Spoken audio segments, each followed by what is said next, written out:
Where does he claim to be God? It took me a while, but I began to realize that when I read the New Testament the way it's supposed to be read, from the perspective of those who understand the Old Testament, then Jesus very clearly claims to be God. I didn't want to go to John. Most people said, look at John. In the beginning was the Word was with God, the Word was God, and the Word became flesh and dwelt among us, and we beheld His glory, glory of the only begotten. Look, clearly Jesus is claiming to be God here. Well, number one, no, it's not Jesus talking, that's John talking. But number two, that's the Gospel of John. That's really, really late. I want to look at the beginnings of Christianity. I want to see how, from the very first part of the Christian message, Jesus is proclaimed as God. And so I went to the first Gospel, the Gospel of Mark.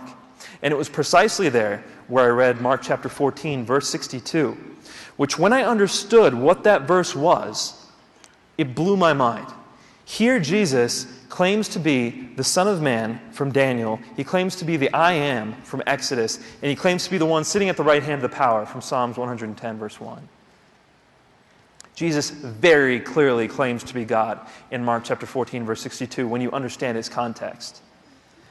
And so I said, all right, fine. Well, how do we know he died on the cross? Did he actually die on the cross? Because the Quran told me Jesus did not die on the cross. The Quran says in chapter 4, verse 157, وَمَا قَتَلُوهُ وَمَا صَلَبُوهُ. We killed him not, nor did they crucify him, but so it was made to appear to them.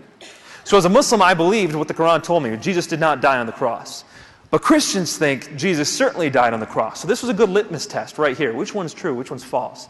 So I said, I'm going to study Jesus' death on the cross from a historical perspective. I want to see, did he actually die on the cross? And no matter how you look at it, whether you're an atheist, agnostic, Jew, Buddhist, however you look at it, if you're a historian and you're studying the evidence of Jesus' life, you have to conclude that he died on the cross. Every scholar who studies Jesus' life concludes that Jesus died on the cross. In fact, what they say is that if we can know anything about Jesus' life, it's that we know he died on the cross under Pontius Pilate. And the third thing, the issue of the resurrection, did Jesus rise from the dead? Again, if Jesus didn't rise from the dead, the Christian faith is in vain. So how can I know whether Jesus rose from the dead? Well, as luck would have it, God brought to town a debate.